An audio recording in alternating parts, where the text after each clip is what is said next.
What's up, everybody? Happy Monday. Hope all you're having a great day so far today. Hope you had a great weekend. Getting into this episode of GH. Listen, Nina is trash. Let me tell you, Nina just does not learn.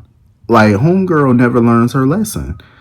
Her dumb ass still sitting here trying to plot with Drew to free Willow and, throw Michael under the bus in the process. She's so, she gets on my nerves.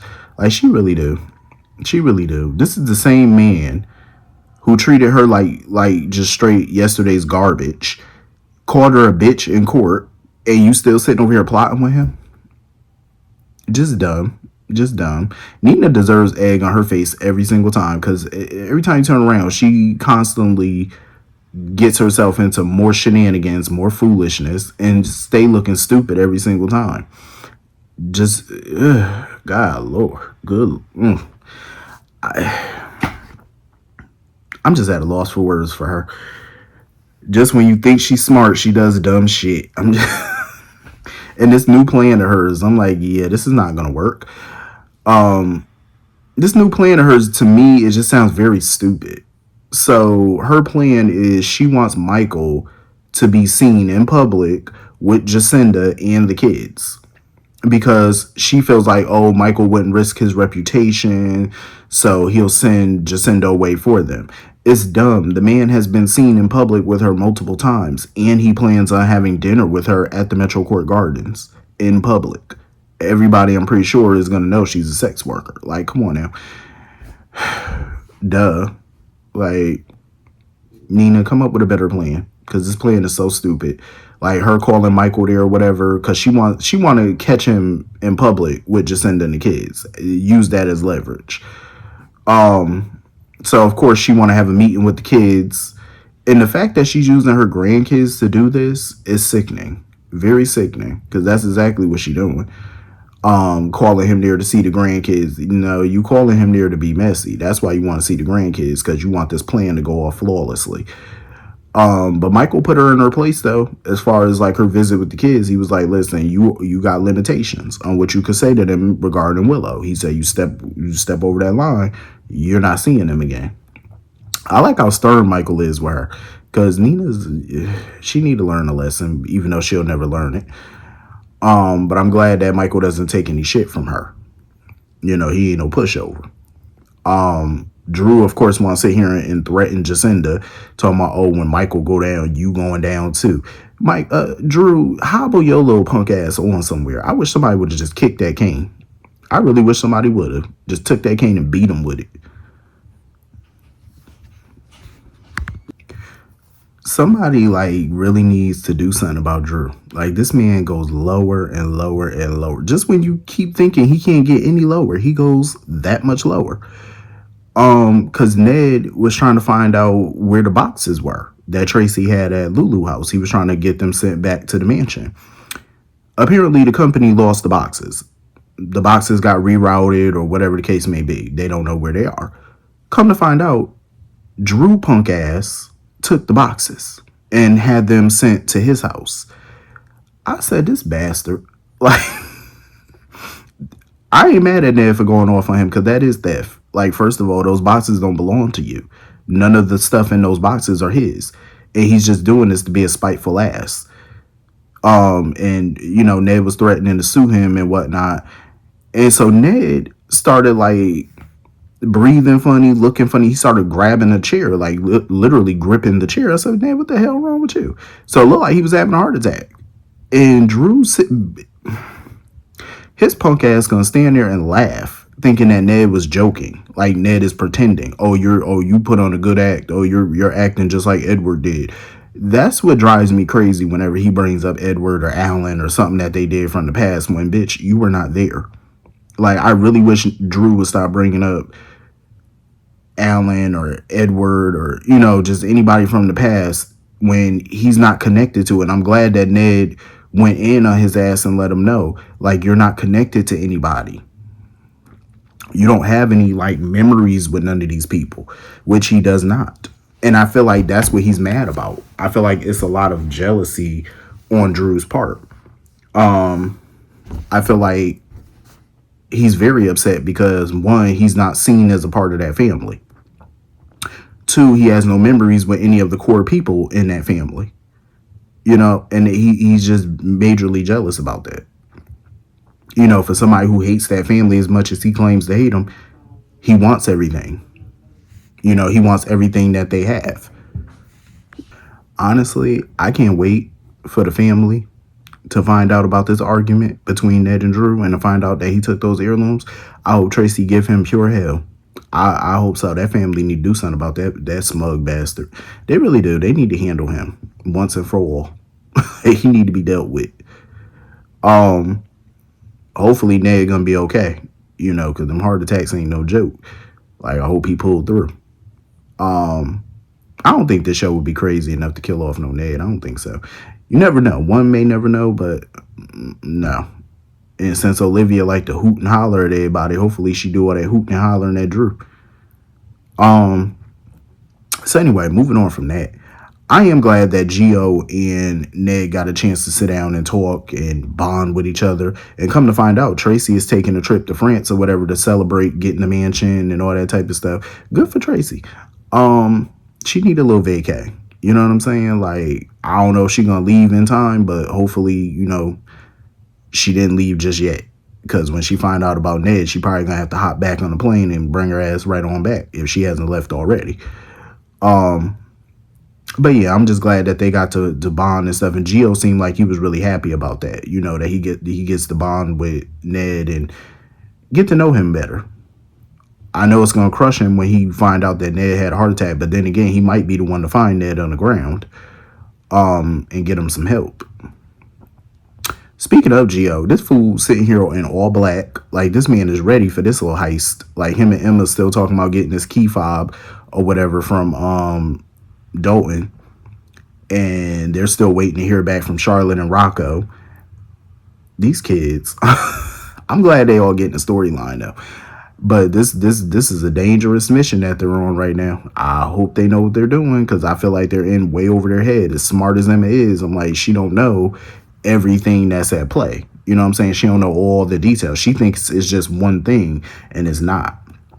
It's bigger than what she think. You know what I'm saying? So hopefully she could pivot and maneuver when shit get rough, because it's gonna get rough. This ain't just about Dalton anymore. You got Britt in the middle, you got Sidwell in this, and whoever his partner is big. Like, this thing is huge. And I got a feeling one of these kids is not gonna come out of this unscathed. Like, somebody gonna get hurt, somebody gonna get kidnapped, one or the other, or both. It's gonna be a hot mess. And I know, it's gonna be a lot of the blame game going around and a lot of yelling from the parents, because it's gonna be a mess. Like, they don't even know everything that's at stake right now. They think it's just one small little thing. I'm like, no. This is way bigger than you can imagine. It's a lot of major players involved in this, so hopefully they ready. So moving on from that, Sonny and Justine feel super forced at this point. Like, this little cat mouse game they got going on, this little persuado romance that they're building up or whatever, it seemed a bit forced to me. Especially Justine with her little excuses, talking about something, she had a flat tire. She tried to change the tire on her own, but she couldn't do it. Then talking about she couldn't call for roadside assistance because she broke the phone. I guess she hit the phone with the tire jack or whatever, so she had to walk all the way to Sunny house, broke her heel. I said, that sounds such like a convoluted ass story. Not to say that it couldn't happen, but it's like, so you couldn't flag anybody down, you couldn't go to a nearby diner or something, there wasn't no type of public place near you at all. I'm like, yeah, I don't buy that. I feel like it was just a convoluted excuse for her to go to Sunny house. I don't know what to make of Justine. A part of me feel like she's trying to play Sunny for her own career advancement, and another part of me feel like she could be, getting feelings for him and whatnot. Sunny daughter, Lil Donna, was funny as shit. That little girl was hilarious. She said, "Can we help you?" That little girl was looking at her like, "Yeah, don't try to run game. I see you." But she was nice to her though, very polite. Offered her some cookies that they made and got her some cloth or whatever to clean herself up. I said, "Ain't she a little Nice little hostess. I said, look at her showing some good hospitality. Um, you know, Sonny sitting there talking about something. Oh, I think he said he owned a fleet of tow trucks. I said, damn, Sonny in the tow truck business too? Better get that money, Sonny.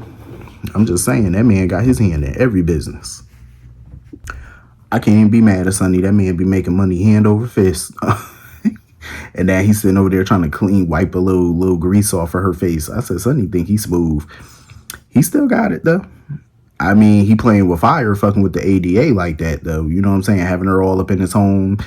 I wouldn't trust her. Like, I really wouldn't, because homegirl is ambitious. You never know. Like, you leave her alone in your house, she might plant a bug or something in the crib. Like, you know, you gotta be on guard with somebody like that. And Sonny ought to know better at this point, you know, with all the women that he done dealt with, especially prosecutors. But anyway, moving on from that.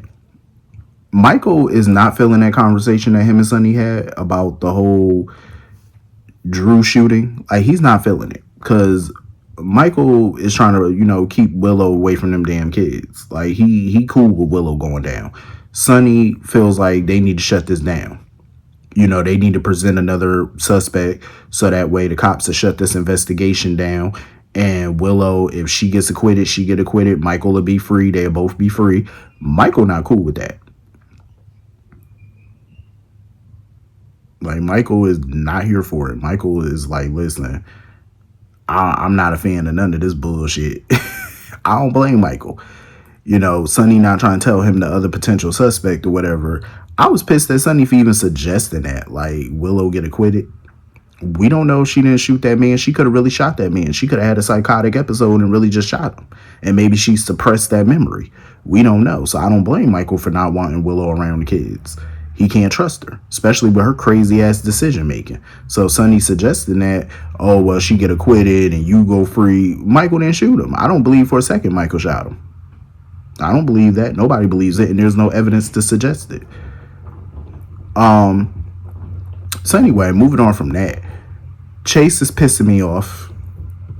Like, the way he pulled up to that prison to see Willow or whatever, and he was sitting there holding hands with her. It disgusts me. I said, BLQ, you need to come get your husband. You need to come slap shit out of him, because he need to be slapped.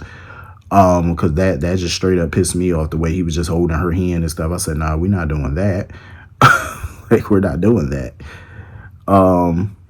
You need to unhand her. I ain't like it. Like, he is way too attached to this case. And working it on his own, and, you know, on his own time. And Alexis had to come in there and let him know, like, yeah, you're not supposed to be touching. Like, we're not gonna do that. And I'm pissed that Alexis attached herself to this. Like, I understand that she want to be around Scout and whatnot. I get it, but no. Like, I understand Alexis wanting to have access to her granddaughter, but I just feel like she need to find a better way to do it, because this ain't it. Sitting here trying to get Willow released, and Chase is trying to prove that Michael framed her. I'm like, this is some bullshit right here. This is some nonsense. But I feel like on Alexis' part, she not trying to throw Michael under the bus. Her objective is to go with Sonny's plan and get Portia thrown under the bus. That's her plan. Chase is over here trying to laser focus on Michael, which is irritating me, because you living in that house, you know what I'm saying, that his grandmother owned and that his great aunt owns, you know, so that alone can get you put out. I'm just saying, if I was Michael, I'd go talk to Tracy and be like, yeah, we need to throw him out, even though Tracy probably won't because of BOQ, but still, listen, he better be glad Michael didn't get that house, because the way I'll be throwing that ass out, I'm just saying. So Alexis feel like they got a better chance of getting Willow some bail. Willow all happy and whatnot, because, you know, this the first time, you know, she got some hope that she gonna be free and be able to see her kids. I'm like, yeah, whatever, play the violin. But things may be looking up though, because Felicia was all up in Portia business, asking her about her whereabouts and whatnot. And did she see Willow and all that type of stuff? And she claimed that she was on call, that she was in her office or whatever. So Felicia went snooping and found that Portia definitely was not in her office during that time like she claimed. So she called Alexis to let her know that her alibi is not going to hold up. So, Alexis is going to use that to her advantage. And Portia doesn't want to come clean. Like Isaiah was like, why don't we just go to the PCPD and give a statement? Let them know we were together. Like, just get this shit out in the open so that way you could be clear. Portia not going to do that. Because Portia feel like, hell no. She feel like that's going to mess their careers up. Because once that shit go public, they could be fired. She feel like they both feel like, yeah, we could be in trouble with the board and all this type of stuff. But Portia know damn well she didn't shoot no Drew, and there's no evidence to suggest that she did. So me personally, I understand that they don't want her to go public, because obviously what's going on between her and Isaiah, they want that to come out in the most dramatic way possible. But me personally, I would have just snitched. Okay, I would have just went to the PCPD, gave my statement, said, listen, this is where I was that night when Drew got shot, and let the chips fall where they may. I would have a conversation with the board and try to secure my job, try to secure Isaiah's job. Because, we've seen so many hospital personnel have relationships in that hospital. We've seen a bunch of them do it. And nobody ever got terminated for it, so I don't see why Portia should. We've seen plenty of people have relations with each other and whatnot. Even at one point when they were subordinate, nobody got fired. So Portia shouldn't be getting fired. I would just come clean with it. And if Q-Boy or Curtis got a problem with it, oh the fuck well. Y'all getting a divorce anyway. I just put my shit on blast. Cause nope. Nope. I ain't about to sit there and continue to be blackmailed, be on pins and needles, cause somebody gonna find out the truth. And now that Alexis knows she doesn't have an alibi, it's gonna come out whether she want to or not. And I got a feeling her shit gonna come out in open court. If they take Willow to court, is her shit gonna come out, and Curtis and everybody probably gonna find out in that courtroom. It's gonna come out in the most dramatic way publicly. It's gonna be a shitstorm. I would have just got ahead of that and just ran my mouth and snitched on my own damn self. Problem solved. Like, I'm just saying. Anyway, moving on from that, Dante and BLQ was sitting there having a conversation. BLQ is not happy because even she noticing that Chase is too involved and too invested in this. And even Dante was like, yeah, him visiting Willow the way he's been doing, that's not, typical practice of a police officer. I'm like, of course it's not. And Chase ought to be fired. But we all know he won't, because him working this shit off hours, that's a no-no. He's way too involved. He shouldn't even be working this, whether it be officially or, non-official. He shouldn't be working this at on any level. He shouldn't be. And Dante know he too close. BLQ know he too close.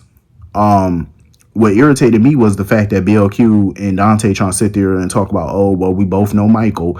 He is capable of doing this. Like, he's capable of shooting Drew and framing Willow. Dante was like, yeah, the framing part, yeah, as far as shooting Drew, Dante is not on board with that. But Dante believes that Michael could have framed her. I was like, Dante, you disloyal ass. Dante so disloyal. Show some loyalty. Pledge your allegiance. Like, how you gonna sit there and, oh, well, he could have did. No, we're not gonna do that. BLQ, you should know better as well, because even though Michael has a dark streak in him, you should know he's not just gonna shoot somebody. Framing, yes, I could believe that, but shooting, come on, he's not gonna shoot Drew. I'm pretty sure if somebody wanted to shoot Drew, especially Michael, they would have just made sure he was done for. You know what I'm saying? There wouldn't have been no coming back. But she need to rein her husband in and let him know, like, you need to stop your little support of this chick before it becomes a problem in your marriage, because it's already starting to become a problem. But unless he wanted to be a bigger problem, he need to step the hell off. And BLQ need to put him in his place, because he's doing way too much. But anyway, that was pretty much the whole episode. Hit the comment section. Let me know what you all thought, and I will see you all later. Peace.